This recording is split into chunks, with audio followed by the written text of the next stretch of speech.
Hi, so apologize. I haven't recorded in a while. That's because I really, truly, genuinely hate this book. But whatever, we're gonna finish it, we're gonna get through it. I don't know what last happened. I vaguely recall people getting hurt, them having sex. Chapter 10. Hopefully I can finish this in one video. Hopefully. Alright. Gage couldn't help returning Mackenzie's smile as he held open the door to the restaurant. After you. He would have been quite happy hanging around her apartment again tonight, watching TV, talking, and making love like a couple of minks, which is what they'd been doing for the past 2 days, but she wanted to go out to dinner, and whatever Mackenzie wanted, Gage was ready to give her. She'd picked this place way out towards Bonham. He'd never heard of it, but she promised him it'd be worth the hour-plus drive to get there. He didn't care where she wanted to eat. As long as it was with him, he was game. Across from him, Mackenzie scrunched up her nose as she studied the menu. He smiled. She looked so cute when she did that. He still couldn't believe how well things had worked out. Last night, sometime between dinner at her place and making love on the couch in the living room, Mackenzie had told him she was dropping the whole SWAT team on Ped's story. They both knew there'd never been a Ped's story. But that had been her way of saying that she was done snooping around. His pack was safe.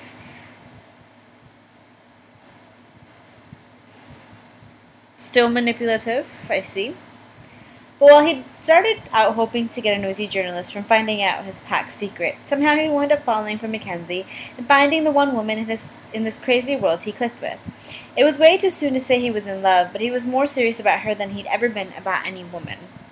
And he liked to think she felt the same way about him. "So, what do you feel like eating?" Mackenzie asked, still studying the menu. When he didn't answer, she gave him a quizzical look. She must have read his mind because she grinned. "On the menu, Gage, on the menu." He chuckled. "I'm feeling like a big cheeseburger with a huge pile of fries."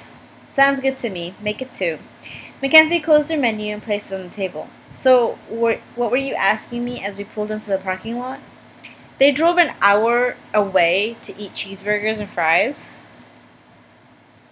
She was looking at him expectantly, her blue eyes dancing. Apparently this was a test, and if he didn't remember what they'd been talking about, she was going to seriously start thinking he was some kind of deviant who constantly thought about sex when he looked at her. Which was actually true, but he forced his mind back to their previous conversation. They'd been talking about his work schedule, then her schedule, and then what she'd be working on next week. Yeah, that was it. "I asked you what story you were going to work on next, since the SWAT piece didn't pan out." That sounded so smooth he almost patted himself on the back. But then he noticed she was grinning at him like she knew exactly how hard it had been for him to remember. She didn't call him on it, though. Wouldn't say it was a complete waste of time. She gave him a sultry look that made him wish they'd stayed at her place. "I'm not really sure what I'm going to work on. I haven't given it a lot of thought." Don't they assign their reporters or journalists or whatever, like, stuff to do? Gage let the waiter set down their drinks and take their order before asking her something he'd wondered more than once. "How do you decide what story you go after? I know you mentioned your boss gives you a lot of leeway, but how do you even start? I mean, do you look at the news and wait until something grabs your attention?" She stirred an artificial sweetener into her iced tea. "Most of the time, yeah. I see something that's just wrong. A person getting away with something everyone knows they did. Someone lying about something important with a perfectly straight face. A group of bad people using the system to get away with hurting people over and over. I see things like that, and I just have to do something about it." "You want to right wrongs, then?"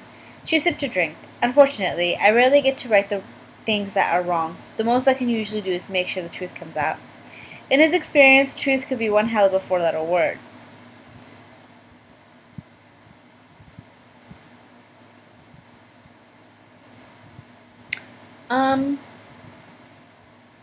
Truth? Does he mean truth could be like fuck? Because truth has 5 letters in it, not 4 letters. It was frequently held up as this amazing tonic that cured all ills, but it didn't always work out that way. The funny thing was, he'd been wondering all weekend, in between romps in the bedroom and intimate conversations on the sofa, if he should tell her that he was a werewolf. Not right away, but soon. There was just something about her that made him want to be completely 100% honest with her. Well, I would fucking hope so. But this wasn't just a secret, and that was what held him back every time he thought about opening his mouth. "What about those situations where the truth coming out will only lead to more problems?" he asked. She regarded him thoughtfully, as if she was wondering if he was just making conversation, or whether this was one of those other secrets he had.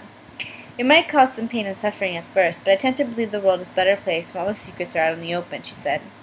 Damn, sometimes it was hard not looking at her and assuming she would just see right through him. But with that question, he just exposed the biggest difference between them. She'd seen the real world, but she was still an idealist. She lived in a place where honesty and truth always led to the best outcome. He'd seen the same real world, but lived in a place where lies and cover-ups kept people safe. Because he's a cop? Is that how it works?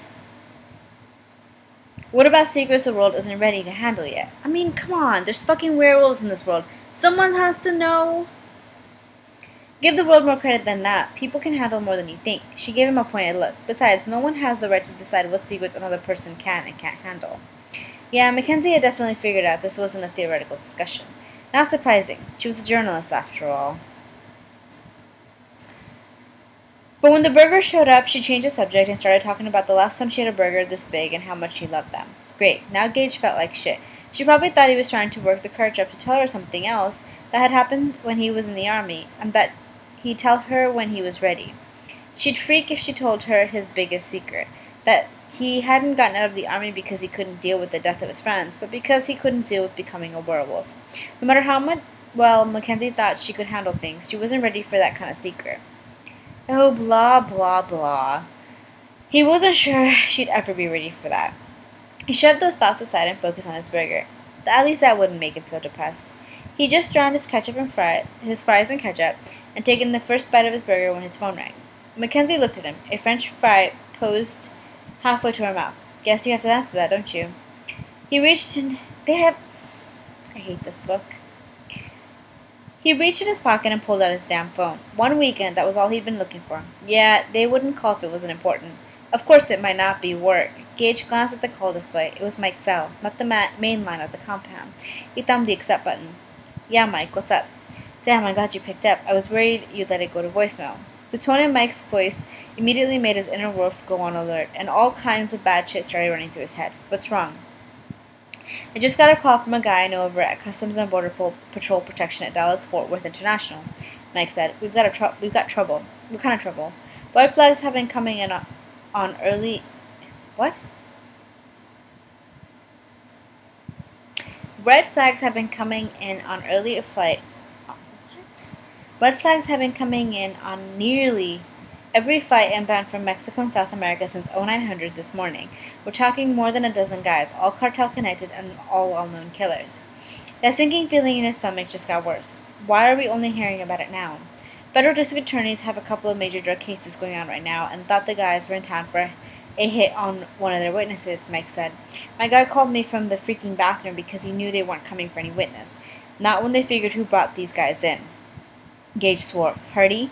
Yeah, and he's not even trying to cover his track.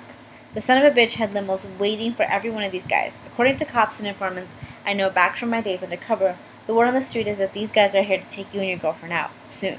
Shit. On the other side of the table, Mackenzie had put down her burger and was looking at him with concern.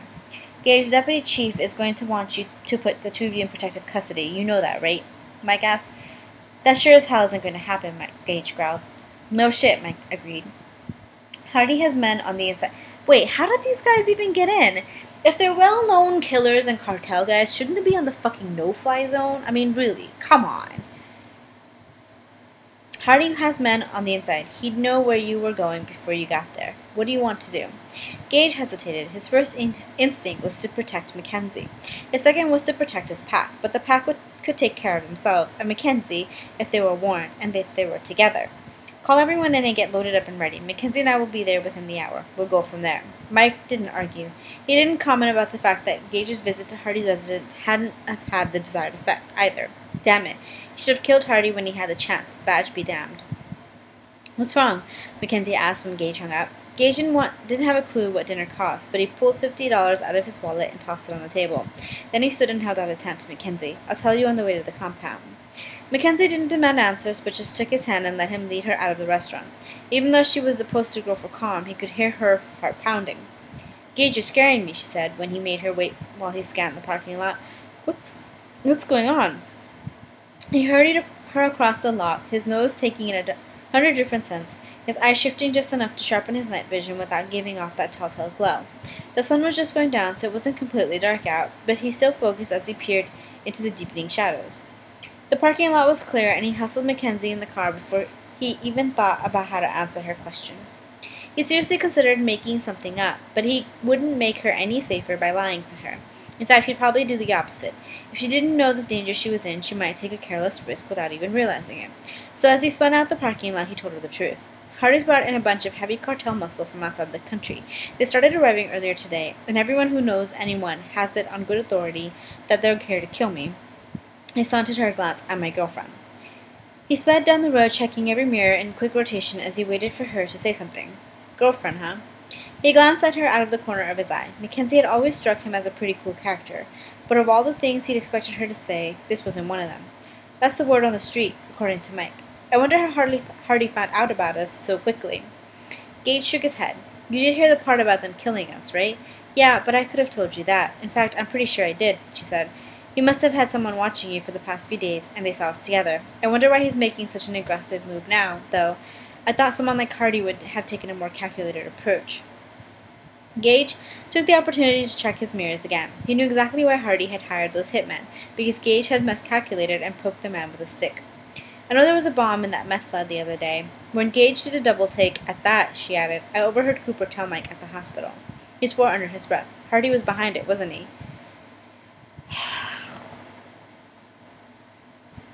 Gage nodded, his gaze going to the mirrors. Mackenzie looked over her shoulder out the back window. You think those hitmen are coming at us while we're driving, don't you? He forced himself to stop looking in the mirror every 5 seconds. Not really. I doubt anyone could have followed us all the way out here along those back roads without me noticing them, and no one would have guessed this is where we'd go. I don't know many people in Dallas even know that place is out here. She sat back in the seat, looking surprisingly relaxed. Well, as relaxed as any person could look, knowing that a rich, powerful man wanted you dead. So what's the plan, she asked. Are they going to put us in protective custody? Gage couldn't believe how well she was taking this. Most women, hell, most people, would have been freaking out by now. I'm sure Mason is talking to the chief of police right now about putting together a protective detail, but I trust my own people a whole lot more, Gage told her. We're heading straight for the compound. Okay, but then what? Gage was trying to figure out how to answer that question when the glare of headlights reflecting sharply off the rearview mirror caught his attention. He had just enough time to punch the accelerator to the floor and tighten his grip on the wheel when the car coming up behind him smashed into his bumper. If the Charger had been any lighter, or if he hadn't looked out and seen the asshole coming, the collision would have knocked his car completely out of control. As it was, he and Mackenzie nearly slid sideways into a ditch. Tires squealed as the sports car threatened to roll on him. Isn't the Charger a muscle car, not a sports car? He fought for control of the wheel as he tried to... That is a big fucking car. What the fuck were they driving to do that? He fought for control of the wheel as he tried to figure out where the psycho behind them had gone. Watch out, Mackenzie screamed. Gage snapped his head around just in time to see 2 cars pull across the road in a classic roadblock position. There was no way he could bowl his way through, and he sure as hell didn't want to stop. He slammed on the brakes, trying to steer around the side of the road. He had to get around them. His wolf reflexes were good enough to pull it off, but whoever was in the cars blocking the road started peppering the Charger with rounds from what sounded like an automatic weapon.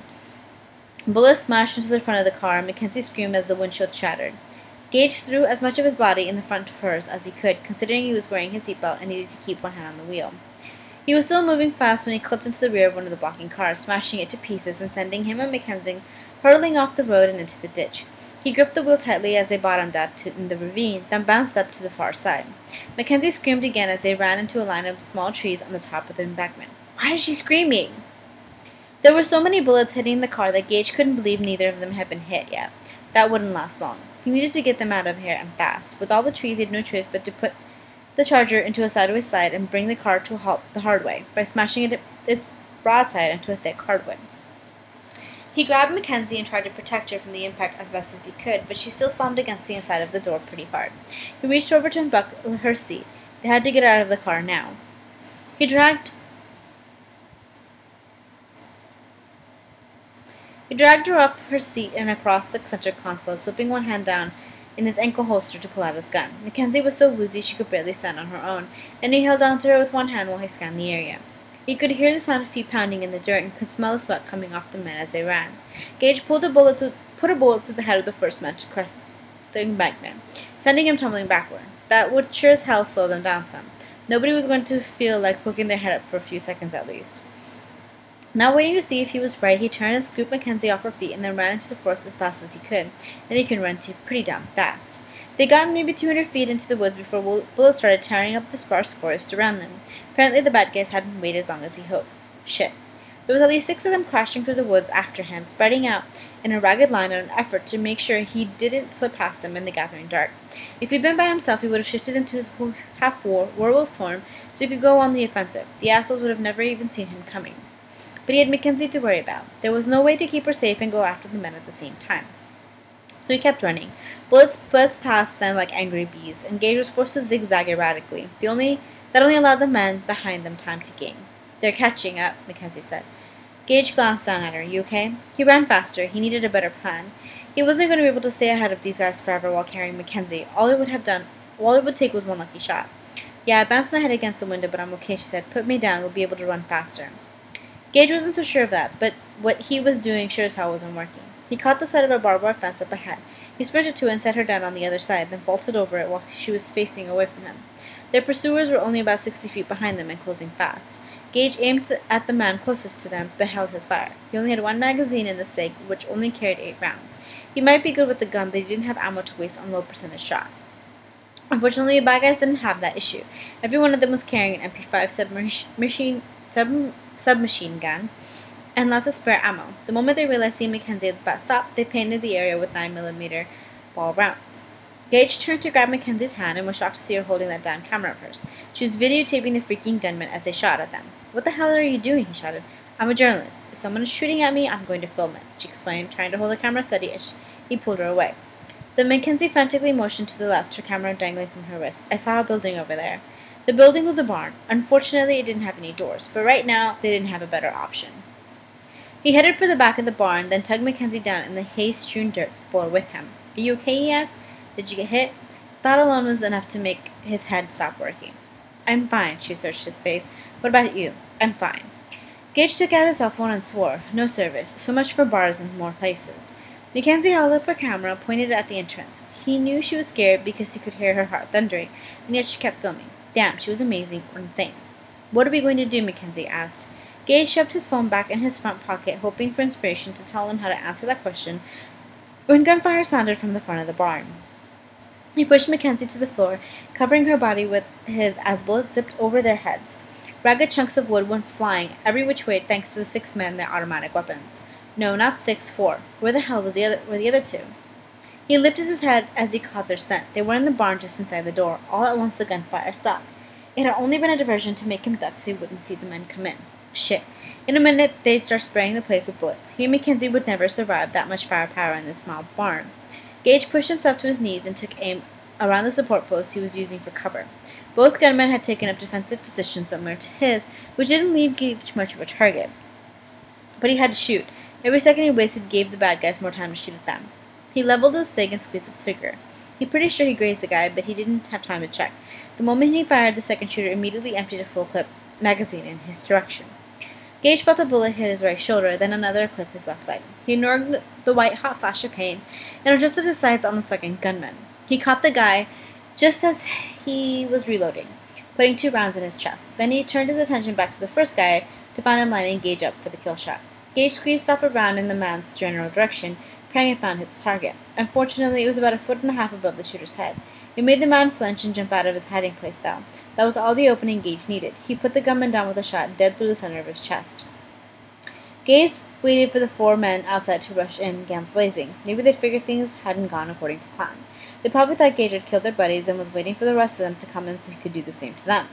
They had no way of knowing Gage had been hit twice, but neither shot was life-threatening for a werewolf. Right now, he was more concerned with the fact that he only had 2 rounds left in his SIG and 4 gunmen still waiting outside. "Oh God, Gage, you're bleeding," Mackenzie cried. She caught his arm, trying to pull him down with her. He resisted, keeping his gaze trained on the door. If the bad guys came in at them now, he wasn't going to have many options, but he'd protect Mackenzie no matter what. "Gage," she said, "you've been shot." If you thought her heart had been beating fast before, it didn't compare to how it was racing now. He glanced at her. "I'm okay, just a graze wound." "Let me see," she insisted. "I mean, come on, girl. You're in the middle of a fucking gunfight. Really? He'll live." Not now. The rest of those assholes could come in here any second and I'm almost out of ammo. You're not carrying another magazine? He shook his head. God, what he wouldn't give to get his hand on those 2 machine guns lying on the floor on the far side of the barn. It'd be crazy to try it, though. The men outside knew those weapons were there, too. Going in would require him to step directly into their line of sight. In his human form, he wouldn't be fast enough to pull that off without getting hit a lot. And contrary to pop culture, you didn't need a silver bullet to kill a werewolf. A good old-fashioned lead one would do the job just fine. And what choice did he have? If he could have shifted, it would have been drastically improved his odds, but with Mackenzie here, he couldn't do that. Gage tensed, ready to sprint across the barn when he smelled smoke. What the hell? The men had set fire to the barn. If they couldn't come in, they were going to burn him and Mackenzie out. Shit. He jerked around to see flames creeping along the walls behind them. Gage, the barn's on fire. Thank you, Captain Obvious. Mackenzie's voice was much calmer than it should have been in a situation like this. She was even filming it. No doubt about it, she was crazy. Or maybe she didn't realize how screwed they really were. The men had started the fire to drive their prey out of the barn. They were standing out there with every weapon pointed at the entryway and the weapons laying on the floor in the opening. When Gage made a move for them, they'd take him out before... Didn't we already do this? They'd take him out before he had the chance to pick them up, and then they'd come for Mackenzie. But if they stayed where they were, they'd roast, and Mackenzie would still be dead. His mind raced at 1,000 miles an hour as Mackenzie began to cough. There was a third option, a way to take out the men, or at least distract them long enough for Mackenzie to escape. He was going to have to shift. He might still not survive the hit he was going to take from the automatic weapons, but Mackenzie would be safe, and that's what mattered. But if he did this, everything would change, no matter how it turned out. Gage took the camera out of Mackenzie's grasp to let it hang by its cord from her wrist, and then he gently pushed his pistol into her hand. I have to get rid of those guys before this whole place goes up in flames. There's only one way to do it, and it's going to scare the hell out of you. She tried to push the gun back into his hand. Gage, what are you talking about? How can you get those men without weapons? He didn't know if she'd been about to say it was crazy or stupid or impossible, because she started to cough from the thick smoke rolling off the back wall. You know, he could just knock her out. I mean, not that I'm an advocate of that, but God, so dramatic. He wrapped his fingers around the pistol grip and curled her index finger in the trigger guard. This is going to be hard on you, but you have to do it no matter how scared you are. I need you to count to 5, then follow me outside. You only have 2 rounds. If there's anyone left out there when I'm done, you need to make those 2 rounds count. Do you understand? She coughed again, tears running down her face. He told himself it was the smoke making her cry, but he knew that was bull. He slid his hands in her hair and kissed her hard. He wanted to tell her what she meant to him, tell her how he felt about her, tell her what he really was, but one kiss was all he had time for. When he lifted his head, she was gazing up at him with tear-filled eyes. And the sight of them tore at his heart. Remember, count to 5, okay? Why, Gage? What are you going to do? Whatever I have to protect you. The whole back of the barn was engulfed in flames now. He rose to his feet, ignoring the pain of his wounds. I'm sorry, he said raggedly, then turned and ran toward the door, shifting as he ran. It was almost a relief to finally allow his teeth to elongate and his claws to come out. He wouldn't need the MP5s on the floor now. With his speed, strength, claws, and fangs, he was a killing machine. Mackenzie didn't know that, of course, and as he ran out of the door, she screamed his name. Mac knew Gage was going to do something reckless and dangerous when he shoved his pistol into her hand. She just hadn't known what. When he said he was going to get rid of the men, she thought he was going to grab one of the machine guns that thugs had dropped. But he hadn't. Why would he do something so insane? She wiped away a tear with her free hand. She had to get it together. Gage was depending on her to get out there in 5 seconds. How long had it been? Longer than 5 seconds, she was sure. Outside, the sounds of gunfire filled the night, followed by shouting. Mac's blood turned to ice in her veins. There was no way Gage could have survived that many bullets. She jumped to her feet and ran across the barn. The fire and smoke had sucked the oxygen out of the place, and it was hard to breathe. Pieces of hay and wood floated through the air like dandelion fluff, burning her skin, but she ignored them. Fresh air hit her like a slap to the face when she got outside, but it was nothing compared to what she saw that completely took her breath away. 2 of the gunmen were already dead, their bodies torn and bloody. A third lay on the ground trying to reach a machine gun a dozen feet away, his leg twisted at an all angle and bleeding badly. Dear God, the men looked as if they'd been mauled by a wild animal. She searched around wildly for Gage and saw him locked in a struggle with the 4th man. They each had a hand around the other's throat, trying to squeeze the life out of the opponent. The man twisted the machine gun in his free hand and pointed it at Gage. Suddenly remembering the pistol in her hand, Mac aimed it at the man and squeezed the trigger, praying she shot him but not Gage. The bullet hit the man in the leg and he made a strangle sound, relaxing his grip on the weapon. Gage let out a howl and he lifted the man off the ground and flung him in the air. Mac cringed as he smashed into the burning barn to be consumed by the flames. She didn't realize she made the sound until Gage spun around to face her.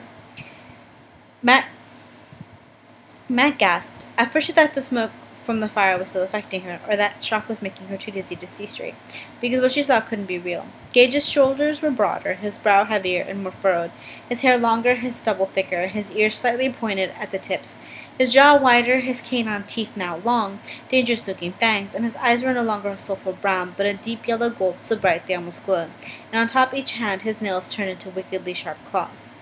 She was so focused on Gage she completely forgot about the man with the leg wound until Gage growled and leaped 15 feet to land behind the guy. The man grabbed the machine gun on the ground and rolled over to shoot, but Gage caught the weapon and ripped it from his hands. He punched the guy in the face, hard. That was it. One punch and it was over. But Gage still picked him up and slung him at least 10 feet through the air to land in a crumpled heap near the entrance of the burning barn with his companions.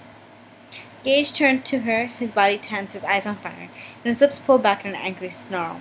Mac took a step back, her eyes bringing up the pistol before she even realized what she was doing. That was when she knew that she was holding her camera, too. She was a journalist. Catching action on film was second nature to her. She did it without thinking. When Gage stepped closer, she stepped back. He stopped and raised his hands in a silent gesture. He locked eyes with her, and despite how afraid she was, the sadness there made her heart squeeze in her chest. Mac shoved the camera in her rear pocket so she could use two hands to steady the gun. She wanted to think Gage wouldn't hurt her, but she didn't even know if the thing in front of her was Gage anymore. "What are you?" she asked. As she watched, the monster in front of her slowly shifted back into the form of the man she knew, or thought she knew, but the four dead bodies made it impossible to forget what she'd seen. "I'm sorry you had to see that," Gage said quietly, "and I'm sorry I scared you." The hurt in his eyes tore at her, but she refused to give in to it. "Answer my question. What are you?" The muscle in Gage's jaw ticked. "I'm a werewolf." A werewolf? It was insane. And if she hadn't seen the sharp claws and wicked fangs with her own eyes, she wouldn't have believed it. But she had seen them, and every suspicious thing she'd had no explanation for now made perfect sense. The feeling that Gage and the rest of his SWAT team were hiding something, the fact that they didn't use their night vision goggles during their missions, the lack of concern over Martinez's injury. She looked at Gage's shoulder. The gunshot wound that had been bleeding freely just a few minutes ago in the barn was now miraculously healed. She thought back to how the SWAT team had reacted at the restaurant when Hardy's men had come in, how hard they'd trained, and how they survived a freaking house collapsing on them. And finally she remembered the wolf head tattoo that every member of the team wore. She lowered the gun. "You're all werewolves, aren't you? Aren't you? The whole SWAT team?" Gage's eyes widened in alarm. "I know what you're thinking, Mackenzie, but you can't tell anyone." Was he kidding? This was huge. Bigger than huge. The biggest story she'd ever stumbled on. Werewolves were real and she'd captured one on camera. She took a deep breath. Crap, werewolves were real, and a whole pack of them were employed by the city of Dallas. Did the chief of police know? What about the mayor? Were they werewolves too? How was any of this possible? There was so much she wanted to know, like who turned Gage into a werewolf, and whether he turned all the other men in the unit. But she couldn't ask any of those questions yet. The public has a right to know the truth. The worried look disappeared, replaced by one of irritation. Gage snatched a gun out of her hand and shoved it back in his ankle holster. "Damn it, Mackenzie, this isn't a game." What the hell did he have to be angry about? He was the one who lied to her. That thought had led to a place she didn't want to go. Had Gage plagued her over the last several days? Had he slept with her because he was worried she'd find out he was a werewolf? She opened her mouth to ask him when he slipped one arm under her legs and the other around her shoulder and swung her up in his arms like he was some sort of damn caveman. She immediately struggled to free herself. "Let me go." He did, but only after carrying her 30 feet away from the burning barn. She stumbled back and fell on her butt. "What the hell was that about?" "That." Gage pointed at the barn, which was nothing more than a huge bonfire now. As she watched, the front wall fell in on itself, beams and flames, flaming pieces of wood going everywhere, including where she and Gage had been standing. He'd saved her life, again. She frowned as she realized the structure had collapsed on top of the 3 bodies lying outside the door of the barn, too. There'd be no mangled bodies for Gage to have to explain. If she didn't know better, she'd think he'd orchestrated it. He held out his hand for her. After several long moments, she finally took it and let him help her up. But the moment she was on her feet, she put some distance between them. It was a joke. She'd seen how fast he could move. In the distance, she could hear sirens approaching. Someone had called the cops. Gage swore under his breath. "Mackenzie, you have to promise me you'll never tell anyone about what you saw. If you breathe a word of this, my life and the lives of every man on that SWAT team will be destroyed." His face was so earnest, it almost brought fresh tears to her eyes. It won't be like that, Gage. You're a cop. You're defending us. You'll be a hero. That's the way I'll write it. The sirens got louder as they drew closer. Gage's jaw tightened. Yeah, if your editor doesn't demand you change it, he said bitterly. Even if he doesn't, what happens after that, huh? When the other reporters who aren't as idealistic as you get hold of the footage on the camera of yours and see how I tore that man apart, you think they'll treat us like heroes? They'll think we're monsters. Mac flushed. She couldn't very well say he was wrong when she thought of the same thing a few minutes ago. It's like I told you back at the restaurant. Secrets are better when they're out in the open. You don't get to decide that, he growled. People like me have a right to know that people like you exist. Do you even hear yourself, he demanded. You were terrified of me, and we've spent the past 2 days in bed together.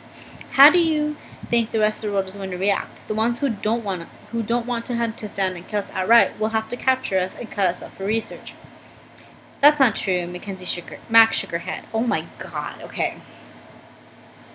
She's an idiot. He's an asshole. They're perfect for each other. Like, Jesus fucking Christ.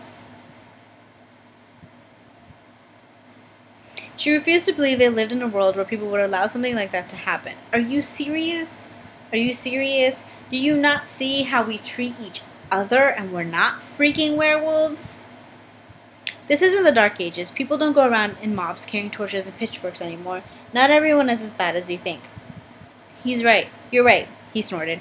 Sometimes they're worse. Walter Hardy comes to mind. Or have you forgotten he sent men to kill us? No, I haven't forgotten, she said. All the more reason to let him and people like him know what you are, what the whole SWAT team is. He'd be terrified to go after you. The lights from the police cars flashed against the trees, getting closer. Gage muttered something under his breath. I'm not going to be able to talk to you out of writing this story, am I? Mac didn't answer. It was her job to keep people informed. Why couldn't he understand that? More importantly, why couldn't he trust her to handle this the best way possible? The same look of sadness was back in his eyes, this time mixed with hurt. At least give me 24 hours before you run it. I think you owe me that much, don't you? If it were anyone else, she would never would have agreed, but he was right. After what they'd shared, she owed him that much. In truth, she owed him a hell of a lot more. But she wouldn't be doing her job as a journalist if she didn't write their story. And maybe after it ran, he'd see that she was right, and they could get back to that place where they'd been before Hardy hired guns that tried to kill them. Realized she hadn't answered his question, she nodded. Half a dozen police cars came into view, the lights bouncing up the farmer's field as they navigated the uneven terrain. I can't protect you and my pack at the same time, Mackenzie, Gage said. You're still a target. Be careful.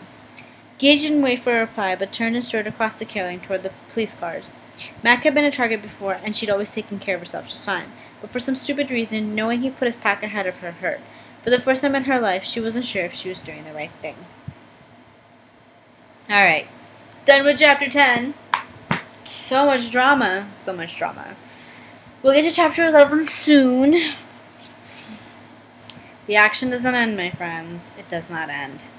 Have a wonderful night. Or day. Or whenever you see this. Just bye.